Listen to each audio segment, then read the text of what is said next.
Oh merde. Qu'est-ce que je vous ai dit? Laisse tomber. Ça a pété ma fourchette. Alors comme vous l'avez vu, je suis dans ce fabuleux habit de lumière. Je suis vraiment sexy chocolat comme ça. C'est une Nox qui me sert d'expérience. Comme on dit chez moi, j'ai foutu un sachet sur la table. Ça fait trop bizarre, on dirait à l'époque où je me défrisais les cheveux. C'est une catastrophe. J'envoie certains crier. Ouh, mon Dieu, elle refait une colo.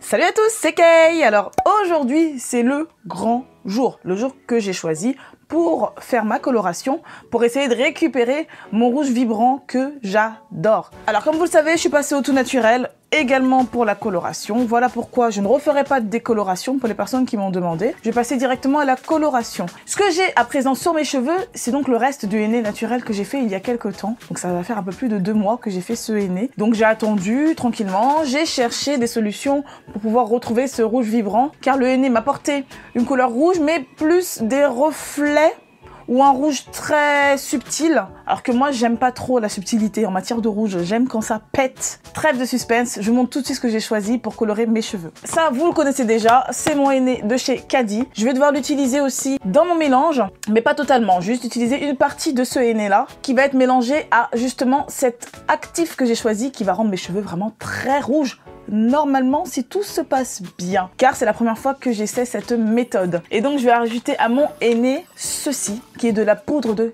Kamala. Donc là c'est du Kamala rouge, qui est 100% naturel. Alors attention, j'ai fait énormément de recherches sur internet. Ce qu'il faut faire, c'est que au niveau du Kamala, il y a beaucoup de subterfuge. Je sais pas si on dit ça comme ça. Il y a beaucoup de poudres de Kamala qui sont pas 100% naturelles. Il faut vraiment se méfier. Les marchands qui vous proposent des poudres de Kamala en disant qu'elles sont 100% naturelles, alors que la poudre en elle-même est rouge, vibrant, rouge foncé, ce n'est pas normal. La poudre de Kamala doit être brune. Et c'est après, quand les pigments se révèlent, quand les pigments se libèrent, c'est là que ça va rendre vos cheveux rouges. Et après, oxydation également. Donc il va falloir attendre l'étape de l'oxydation. Après avoir appliqué notre petit mélange sur nos cheveux, les cheveux n'auront pas tout de suite la couleur désirée, il va falloir attendre un petit peu que la couleur s'oxyde naturellement à l'air. Donc moi celui que je choisis c'est celui de chez Herbe di Janas. Et donc celle-ci est 100% naturelle, elle est bio, il n'y a pas de colorant, donc j'ai vraiment fait très attention. Si vous suivez les instructions que je viens juste de vous donner, vous devriez la trouver sans problème, mais il faut chercher un petit peu. Moi j'étais sur le site maplanetbeauté.fr qui ont vraiment que des poudres 100% naturelles, 100% pur. J'ai vu aussi pas mal d'avis concernant des personnes assez expertes en coloration. J'ai suivi ces avis et je me suis lancée, j'ai acheté ceci. Donc c'est parti, moi ce que je vais faire c'est que je vais tout de suite aller me laver les cheveux. Je vais utiliser mon savon noir liquide de chez Aromazone qui est bio, qui est 100% naturel, hein. Donc il va vraiment agir comme un savon clarifiant et vraiment débarrasser mes cheveux des huiles, de tous les produits que j'ai pu mettre avant, même si j'utilise que du naturel. J'ai quand même des résidus d'huile et tout ça que j'ai besoin de faire disparaître pour enlever vraiment cette action un petit peu filmogène que peuvent avoir les huiles, de cette action protectrice. Je veux vraiment que mes cheveux soient nus, entre guillemets, pour pouvoir ensuite appliquer mon mélange de Red Kamala, pour pouvoir me donner vraiment 100% de chance quant à la coloration, pour vraiment qu'elle l'accroche. Donc c'est parti, je vais me laver les cheveux. Je vous montre tout de suite comment j'effectue ma petite mixture à appliquer directement sur mes cheveux. Croisez les doigts pour moi. À tout de suite. Alors me revoilà dans la cuisine. Pourquoi je dis me revoilà? Tout simplement parce que j'avais plus de gants comme une imbécile, donc j'ai dû sortir en acheter. Donc je me suis pris une belle saucée, pour ceux qui ont vu ma story, je me suis pris une jolie saucée, hein. Donc voilà, il pleuvait, il y avait du vent, c'était super chiant. Bref, soit. Alors, je retire le tout des petites, voilà, de la petite boîte. Ici, je vais avoir donc mon henné Caddy, donc que j'ai l'habitude d'utiliser. J'ouvre aussi mon Red Kamala. Le henné, il est un peu verdâtre comme ça. Le Red Kamala va être un peu plus orangé. Donc ce que je vais faire, c'est que là j'ai 100 g de Red Kamala, 100 g de henné. Ce que je vais faire, c'est que je vais mettre 50 g de henné et je vais mettre les 100 g dans mon petit bol, que toujours le même que j'utilise pour faire mes colorations. Bien sûr, j'ai mis des gants, j'ai mis un vêtement auquel je ne tiens pas, j'ai protégé ma table avec, comme on dit chez moi, j'ai foutu un sachet sur la table. Il va falloir que le Red Kamala révèle tous ses pigments. Vous voyez, donc c'est ça que ça donne, hein. C'est la vraie couleur du Red Kamala. Donc il est un peu couleur ocre, hein. Il n'est pas rouge vif comme certains Red Kamala où ils ont rajouté donc des colorants artificiels, hein. Donc il faut vraiment se méfier. Donc après ça, je vais mettre mon eau bouillante au fur et à mesure, donc de l'eau vraiment bouillante, hein, tout doucement, et je mélange Alors normalement ça devrait me donner une consistance un petit peu caoutchouteuse. D'après ce que j'ai lu sur internet et dans les blogs, etc. Ça peut faire des grumeaux. Donc voilà pourquoi je vous conseille de mettre de l'eau petit à petit et de mélanger. Bon, ça va, il n'y a pas de grumeaux à moins que... Ouais. Donc c'est vraiment important que l'eau soit très chaude. Ensuite il est dit que pour vraiment faire en sorte que la couleur se révèle, il faut couvrir notre petite préparation là, avec le Red Kamala, pendant 20 minutes. Donc voilà, je la cours et puis je vous retrouve dans 20 minutes. Voilà, je vous retrouve 20 minutes après. Entre temps, je me suis lavé les cheveux. Hein, et voyons voir où ça en est au niveau de la libération du pigment. Donc voilà, ça donne ça. Personnellement, je vois pas trop de différence. Mais en tout cas, ah ouais, je sens qu'au fond... ouais, ça commence à coaguler, je sais pas comment expliquer le truc. Ah non, quand même, ça se décolle, ça se décolle, ça se décolle. Je suis les conseils que vous avez au niveau de l'étiquette du produit. Ils sont écrits en italien ou je sais pas trop quoi, oui c'est de l'italien, mais moi j'ai été chercher les infos en français. Ce qu'on nous dit c'est que le Red Kamala a du mal à libérer ses pigments. Ce qu'on nous dit c'est de mettre une demi-cuillère à café de bicarbonate de soude. Donc je vais en mettre une demi-cuillère pour qu'il puisse libérer ses pigments. Donc je pense que ça devrait suffire, une demi-cuillère, ça doit ressembler à peu près à ça. Je le mets dedans. Ce qu'il nous préconise, c'est de faire chauffer au bain-marie ce mélange Red Kamala au bicarbonate pendant 10 minutes, qu'il puisse libérer ses pigments plus aisément. Donc voilà, on se retrouve au-dessus de ma cuisinière. Donc voilà, j'ai pris mon bon bol de Red Kamala que je vais mettre directement dans une petite casserole. Je vais regarder l'heure qu'il est, c'est cool, j'ai pas l'heure. Alors attendez, il y a eu une coupure récitée et je suis super contente, il n'y a plus l'heure sur mon micro-ondes. C'est drôle parce que ça commence à faire... Oups, comme une petite pâte au fond. Non, attendez, je vais essayer de le mélanger bien hors de l'eau avant que ça colle de trop. Donc voilà, il est 14h10, à 14h20, j'arrête de faire cuire tout ça. Donc voilà, j'ai sorti mon petit bol de Red Kamala chauffé pendant 10 minutes. Voilà, il m'a l'air un peu plus foncé niveau couleur, je suis pas sûre, mais bon. Ce que je vais faire là, c'est que je vais rajouter 50 grammes de henné, tout simplement. Je mets la moitié du sachet, voilà. Et je mélange le tout. Cette odeur de henné. Je n'aime pas la consistance. Oh merde. Qu'est-ce que je vous ai dit? Laisse tomber. Ça a pété ma fourchette. Ouais non, j'aime pas cette consistance. Je vais faire chauffer de l'eau et je vais en rajouter. Je vais rajouter un peu d'eau chaude, bouillante. Ah non, non, non, j'aime pas du tout. Regardez, on dirait de la terre quoi limite. Voilà, j'ai mon eau bouillante. J'en mets un peu, je touille. Je tourne, hein.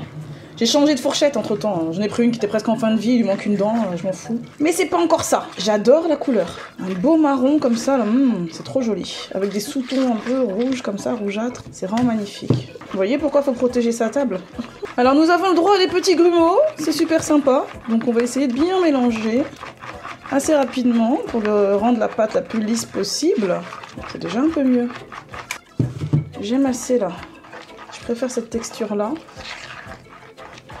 Ouais, voilà, la pâte est bien lisse, j'aime beaucoup.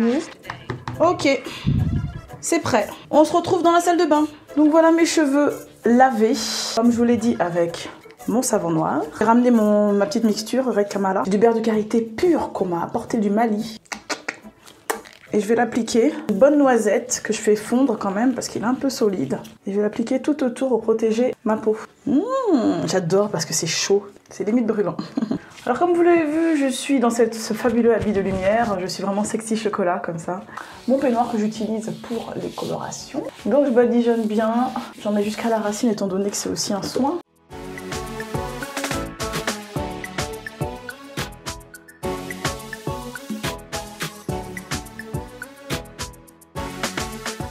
Alors je masse un peu parce que j'ai besoin que ça pénètre bien mes locks.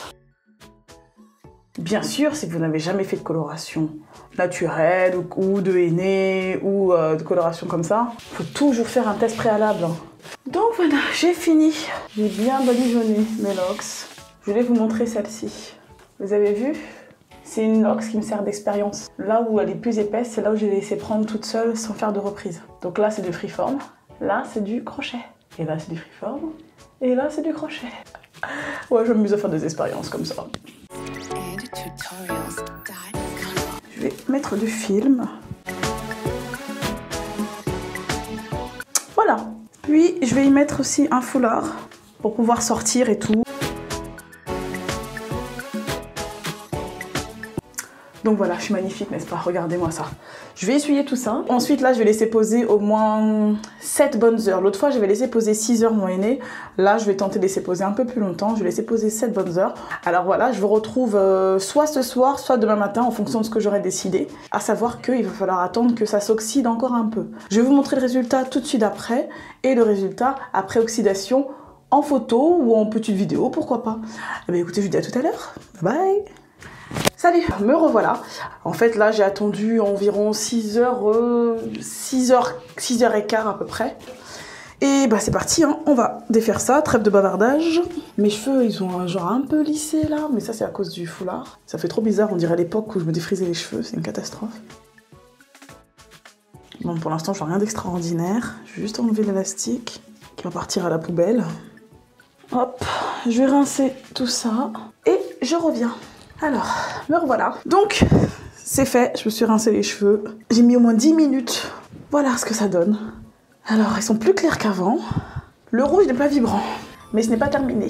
Je sais pas si vous avez vu ma vidéo où j'ai coloré mes cheveux au henné pour la première fois. Mes cheveux ensuite ont changé de couleur. Donc là, je trouve déjà que la couleur n'est pas la même qu'avec le henné Caddy seul. Je la trouve plus claire, ma couleur. Maintenant, il va falloir attendre un petit peu. Il va falloir attendre. Là, c'est pas le résultat final. Il va falloir attendre que la couleur s'oxyde. Et ensuite, il faut attendre 1 jour, voire 2 jours, voire plus même des fois, pour que le henné révèle sa vraie couleur définitive. Donc là, il va falloir laisser la couleur s'oxyder à l'air libre. Ce que je vais faire, c'est que je vais me filmer durant ces quelques jours là, jusqu'à ce que la couleur ait fini de bouger. Donc voilà, c'est fini pour ce soir. Moi, je vous retrouve demain, mais vous me retrouvez dans quelques instants pour voir l'évolution de ma couleur.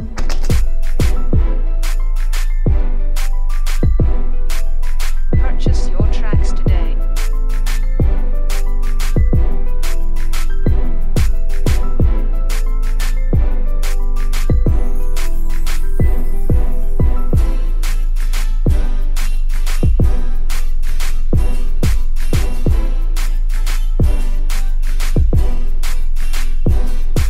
Là, on est le jour 3 après l'application de mon mélange henné et la poudre dont je vous ai parlé, j'oublie le nom. Donc ça va donner ça. Ça me donne un brun très très chaud avec des tons rouges, blonds, des sous-tons rouges, à certains endroits qui sont un peu plus rouges que d'autres. Donc ça fait vraiment une couleur assez naturelle. Ce que je voulais, c'était quelque chose vraiment d'un peu plus soutenu au niveau des sous-tons rouges, ou que ça donne carrément un ton rouge à certains endroits et des sous-tons plutôt bruns. J'aurais voulu l'inverse. Donc ce que je vais faire, c'est que j'ai décidé de refaire du henné.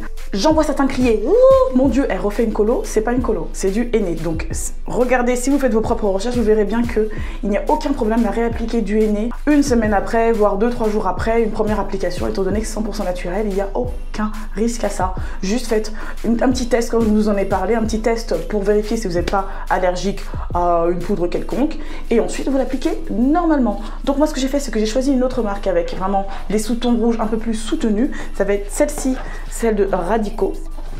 En couleur Vine Red, donc rouge vin.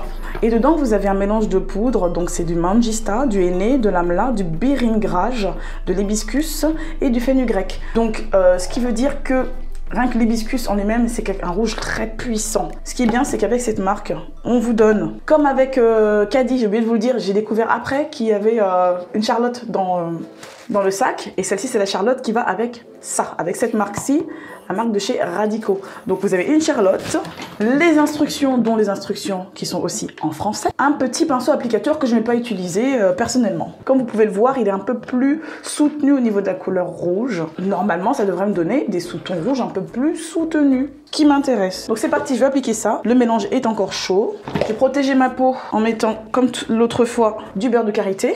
Il faut que ce soit fait correctement. On n'est pas là pour faire styly, voilà, on s'en fout si on a une tête de bizarre là. On a une tête de viande frite. Voilà, je commence par l'arrière.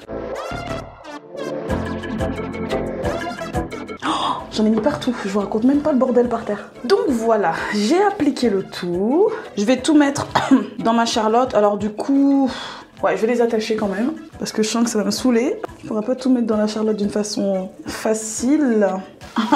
Ok. Elle est trop petite pour ma tête. Voilà. Je vais mettre une serviette par-dessus parce que là, j'ai ma Charlotte, j'ai l'impression qu'elle bouge un peu. Voilà. Je suis magnifique. Donc voilà, là, ça devrait tenir les 3 heures, hein, parce que je compte laisser au max. Alors il est 18h, je pense que je vais enlever vers ouais, 21h. Et puis je reviens vous voir, hein. À tout à l'heure. Alors me voilà. Donc je suis prête à retirer tout ça, ça fait 3h15 que j'ai tout ça sur la tête. Je vais rincer tout ça et je vous retrouve tout de suite. Donc voilà, je me suis rincé les cheveux. J'ai pas vraiment regardé, j'ai cru voir un petit peu de rouge. Alors, déjà pour vous parler du rinçage, ce que j'ai trouvé super, c'est que ça s'est rincé plus facilement que l'autre que j'avais, le mélange de Caddy et la colo là. Ça a été beaucoup plus rapide. Déjà, à la base, je crois que j'ai mis un peu moins d'eau, donc c'était un peu plus pâteux. Donc au final, c'était un peu plus... Quand ça a séché, c'est devenu un peu plus farineux. Donc c'est parti beaucoup plus rapidement. 3 jours après, j'ai attendu de voir vraiment ce que donnait ma première... application d'eau innée. J'étais pas satisfaite du résultat, enfin pour ce que je voulais c'était pas suffisant, donc voilà pourquoi j'essaye celle-ci. Je vais déjà voir ce que ça donne déjà juste après l'application. Je reviendrai vous voir d'ici une journée, hein, demain je vais venir vous voir pour vous montrer un peu ce que ça donne quand les cheveux sont secs et pour voir si ça a déjà commencé voilà, à s'oxyder. Ah ouais, alors là ça n'a rien à voir, c'est beaucoup plus rouge.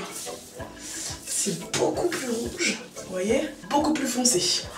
J'adore, j'adore, j'adore, c'est ce que je voulais. Alors maintenant, il faudra attendre de voir ce que ça va donner quand ce sera sec et quand ça se sera oxydé. Donc ça va être encore plus foncé, plus voyant que ça. Donc voilà, je suis très très très contente. Bah écoutez, je vous dis à demain, cheveux secs et un petit peu plus oxydés.